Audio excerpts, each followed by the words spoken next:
Good morning बच्चों आज हम सभी यूरोप में समाजवाद एवं रूसी क्रांति में पढ़ेंगे गृह युद्ध। बच्चों, गृह युद्ध का अर्थ होता है कि देश के भीतर ही युद्ध जैसी स्थितियों का उत्पन्न हो जाना। तो बच्चों, हम जानेंगे कि किस तरीके से जो रूस था उसमें गृह युद्ध की स्थिति उत्पन्न हो गई थी। बच्चों, जब बोल्शेविकों ने जमीन के पुनर्वितरण का आदेश दे दिया तो रूसी सेना टूटने लगी। ज़्यादातर सिपाही किसान थे, वे भूमि पुनर्वितरण के लिए घर लौटना चाहते थे, इसीलिए सेना छोड़कर जाने लगे। गैर बोल्शेविक समाजवादियों, उदारवादियों और राजशाही के समर्थकों ने बोल्शेविक विद्रोह की निंदा की। उनके नेता दक्षिणी रूस में इकट्ठा होकर बोल्शेविकों से लड़ने के लिए टुकड़ियां संगठित करने लगे। 1918 और 1919 में रूसी साम्राज्य के ज़्यादातर हिस्सों पर सामाजिक क्रांतिकारी और जार समर्थकों का ही नियंत्रण रहा। बच्चों, बोल्शेविकों को रेड्स कहा जाता था और सामाजिक क्रांतिकारियों को ग्रीन्स और जार समर्थकों को व्हाइट्स कहा जाता था।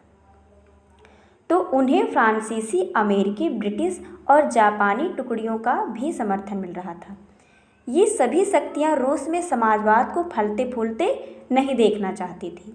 इन टुकड़ियों और बोल्शेविकों के बीच चले गृह युद्ध के दौरान लूटमार, डकैती और भुखमरी जैसी समस्याएं बड़े पैमाने पर फैल गईं।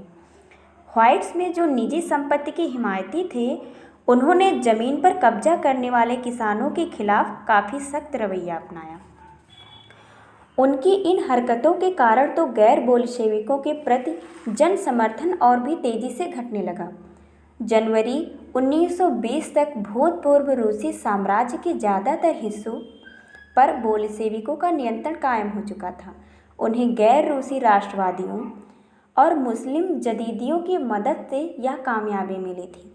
जहां रूसी उपनिवेशवादी ही बोल्शेविक विचारधारा के अनुयायी बन गए थे, वहां यह मदद काम नहीं आ सकी। मध्य एशिया स्थित खीवा में बोल्शेविक उपनिवेशकों में समाजवाद की रक्षा के नाम पर स्थानीय राष्ट्रवादियों का बड़े पैमाने पर कत्लेआम किया गया।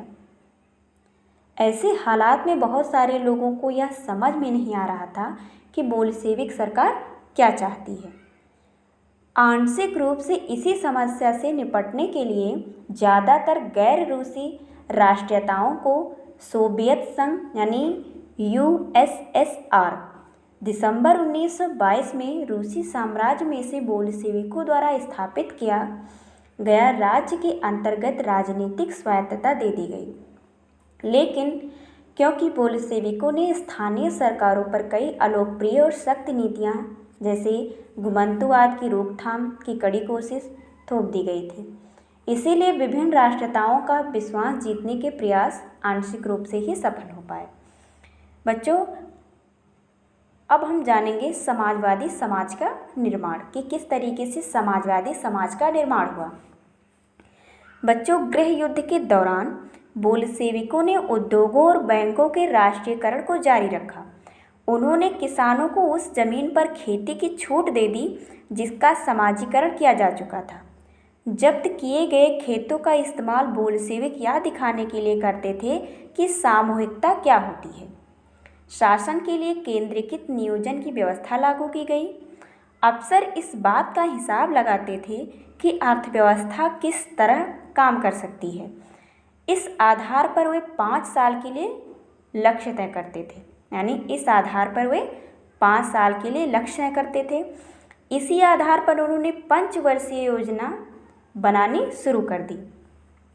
पहली 2 योजनाओं यानी 1927 से 1932 और 1933 से 1938 के दौरान औद्योगिक विकास को बढ़ावा देने के लिए सरकार ने सभी तरह की कीमतें स्थिर कर दी ताकि औद्योगिक विकास को बढ़ावा मिल सके।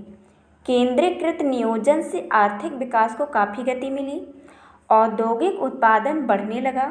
1929 से 1933 के बीच तेल, कोयले और स्टील के उत्पादन में 100% वृद्धि हुई।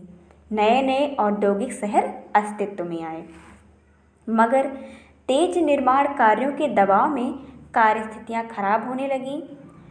मैग्निटोगोर्स्क शहर में एक स्टील संयंत्र का निर्माण कार्य 3 साल के भीतर पूरा कर लिया गया। इस दौरान मजदूरों को बड़ी सख्त जिंदगी गुजारनी पड़ी, जिसका नतीजा यह हुआ कि पहले ही साल में 550 बार काम रुका। रिहायशी क्वार्टरों में जाड़ों में शौचालय जाने के लिए 40 डिग्री कम तापमान पर लोग चौथी मंजिल से उतरकर सड़क के पास दौड़कर जाते थे। यह विस्तारित शिक्षा व्यवस्था विकसित की गई और फैक्ट्री कामगारों एवं किसानों को विश्वविद्यालय में दाखिला दिलाने के लिए खास इंतजाम किए गए।